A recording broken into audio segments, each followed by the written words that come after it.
আমি এর আগেও এই বাড়িতে অনেকবার বলেছি, আমার কাছে আমার আত্মসম্মানের দাম সবচেয়ে বেশি। অকারণে অন্যের দোষের দায় নিজের ঘাড়ে চাপিয়ে আমি সবকিছু মুখ বুজে সহ্য করব না, করতে পারবো না। এর আগে আমি অনেক কিছু সহ্য করেছি, কিন্তু এবার আমার ধৈর্যের বাঁধ ভেঙে গেছে।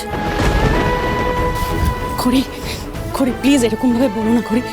আমি জানি তোমার খুব কষ্ট হচ্ছে, আমারও হচ্ছে, তোমার মনের ভেতরটা তোলপাড় হচ্ছে, আমি সেটাও বুঝতে পারছি, কিন্তু তবু মা প্লিজ মা একটু শান্ত হয়ে ভেবে চিন্তে সিদ্ধান্তটা না। আর আমাকে শান্ত হতে বলো না ছোট পিসিমণি, আর আমি শান্ত থাকতে পারবো না। আমি অনেক কিছু সহ্য করেছি, কিন্তু আর আমি সহ্য করব না। এই সিদ্ধান্তটা হয়তো আমার অনেক আগে নেওয়া উচিত ছিল। আমার দেরি হয়ে গেছে মানছি, কিন্তু একবার যখন এই সিদ্ধান্তটা আমি নিয়েছি, এই সিদ্ধান্ত থেকে আমাকে আর কেউ টলাতে পারবে না।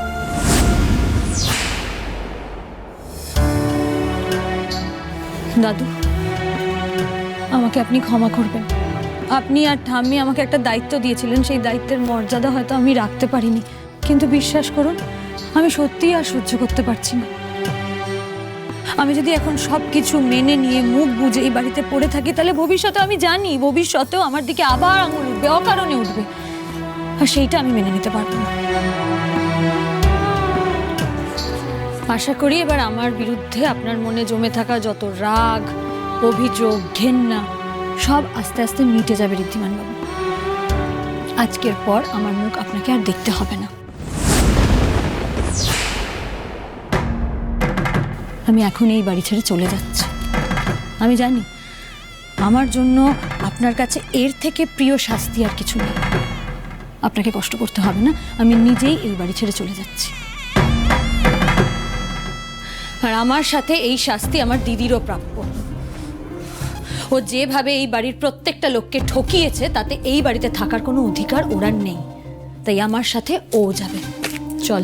না, আমি কোথাও যাব না।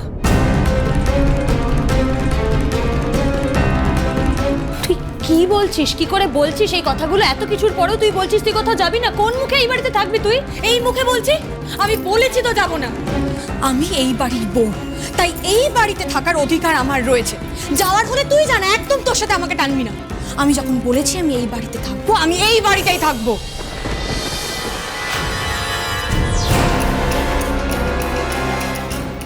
অনেক কষ্ট করে আমি এই বাড়ির বউ হয়েছি, রাজরানী হয়েছি।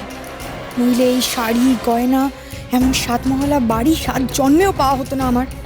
এইসব ছেড়ে আমি আবার ওই পুরনো ভাঙাচোরা বাড়িতে কিছুতেই ফিরে যাব না। ওখান থেকে বেরিয়ে আসতে তো কম কিছু কাঠখড় পোড়াইনি আমি। তার জন্য এরা হয়তো 2 দিন খুব কথা শোনাবে আমায়, ছাড়বে, বকবে, সব সহ্য করে নেব আমি। কিন্তু এই বাড়ি ছেড়ে আমি কোথাও যাব না, এক পাও নড়ব না আমি। তোর লোভ দেখে আমি অবাক হয়ে যাচ্ছি দিদি। এতটুকু অনুতাপ বোধ নেই তোর মধ্যে, না? তুই তুই এত কিছুর পরও তুই বলছিস তুই এই বাড়ি ছেড়ে যাবি না, বাড়ি ফিরবি না? না, ফিরবো না, কারণ এটাই আমার বাড়ি, তাই আমি এখানেই থাকবো।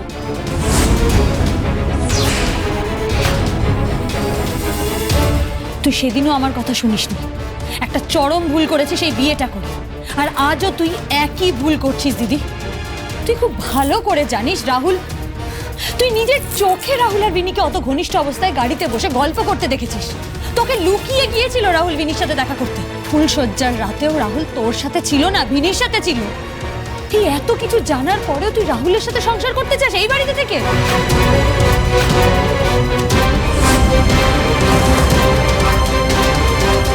তুই আমার কথা শুনছিস না তো? নিজের ইচ্ছে মতন চলছিস। তুই এর ফল হাড়ে হাড়ে টের পাবি দিদি।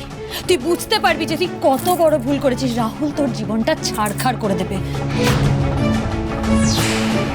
সেদিন তুই হাত কামড়েও কিন্তু আর পার পাবি না দিদি। হাজার চোখের জল ফেললেও কেউ তোর চোখের জল মোছাতে আসবে না। আর একটা কথা খুব ভালো করে শুনে রাখ, সেদিন আমাকেও তুই তোর পাশে পাবি না। আমি মরে গেলেও তোকে সাহায্য করতে আসবো না। বাংলা একটা কথা আছে, লোভে পাপ আর পাপের মৃত্যু। সেই দিনটা তুই খুব শিগগিরই দেখতে পাবি, আর আমিও সেই দিনটা দেখার অপেক্ষা থাকবো।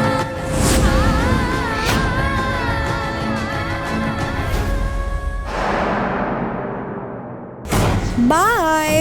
তুই বিদায় হলে আমি এবার রাজরানী হব। আমার খুব আনন্দ হচ্ছে, এবার শান্তি। না করি, যাবেন না প্লিজ। একবার আমাদের কথাটা শোনো প্লিজ। না পিসিমণি, আজ আমাকে আর আটকেও না, সরি। দাঁড়াও খড়িমা।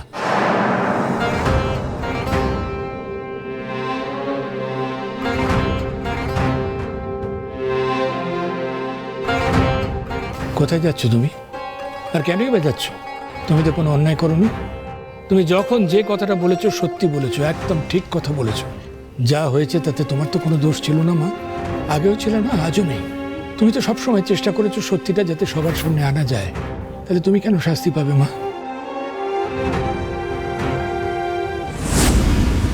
যে অন্যায় করেছে শাস্তি আজ সে পাবে।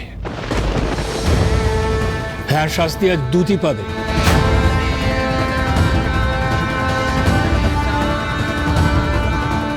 আমি এতক্ষণ ধরে সব দেখলাম দুই বোনের স্বভাব চরিত্রে কি আশ্চর্য পার্থক্য। আজ যেখানে খড়ি কোনো অন্যায় না করেও এই বাড়ি থেকে চলে যেতে চাইছে, আর সেখানে দুটি এত বড় একটা নোংরা ষড়যন্ত্র করেও সকলের বিশ্বাস ভেঙেও এই বাড়িতে থেকে যেতে চাইছে। এই বাড়ির বউ হওয়ার অধিকার অন্যায়ভাবে ফলাতে চায় ও। এর জন্য কঠিন শাস্তি তো ওকে পেতেই হবে। আমার এমনিতেই অ্যাক্টিং এর প্রচুর ট্যালেন্ট, এই বুড়োর কাছে কানাকাটি করলে ডেফিনেটলি এর মনটা গলে যাবে। দাদু, দাদু মানছি আমি ভুল করেছি, অন্যায় করেছি আমি। আমাকে একটিবারের জন্য ক্ষমা করে দাও না দাদু, প্লিজ আমায় দাঁড়িয়ে দিও না। আমি পায়ে পড়ছি তোমার। তুমি দাঁড়িয়ে দিলে আমি কোথায় যাবো? পাড়া প্রতিবেশী সবাই দুচ্চাই করবে, বাবা মাও বাড়িতে জায়গা দেবে না। আমাকে ক্ষমা করে দাও দাদু, আমাকে এই বাড়ির যে কোনো একটা কর্নারে প্লিজ থাকতে দাও দাদু। আমার যাওয়ার কোনো জায়গা নেই, আমাকে এই বাড়িতে যে কোনো একটা জায়গা দাও দাদু, প্লিজ জায়গা দাও। বেশ,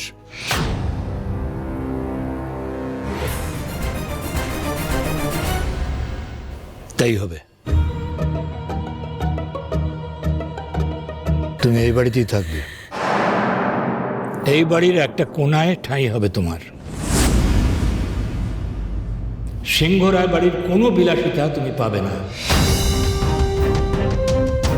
এই বাড়ির বড় ঘর, বিলাসবহুল জিনিসপত্র, কোনো কিছুতে তোমার কোনো অধিকার থাকবে না, কোনো বাহুল্য থাকবে না তোমার জীবনে।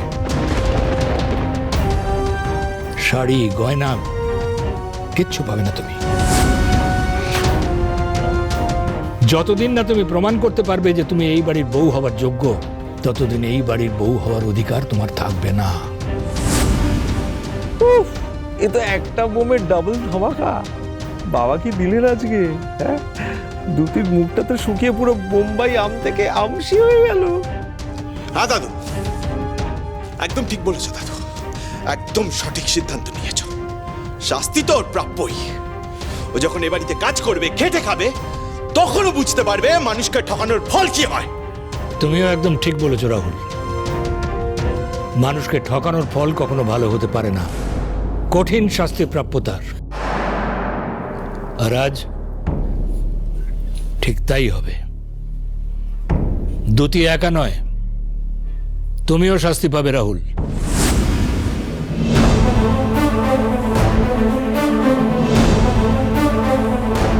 বাবা, এটা কি বলছো বাবা?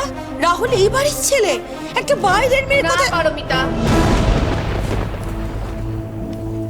তোমার রাহুল এই বাড়ির ছেলে নয়।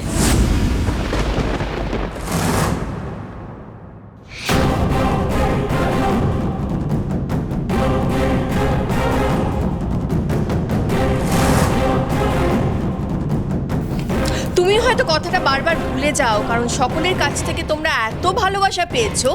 যতই তোমরা দুজন আমাদের আপনজন বলো না কেন, তোমাদের কাজে তার রিফ্লেকশন আমরা দেখি না।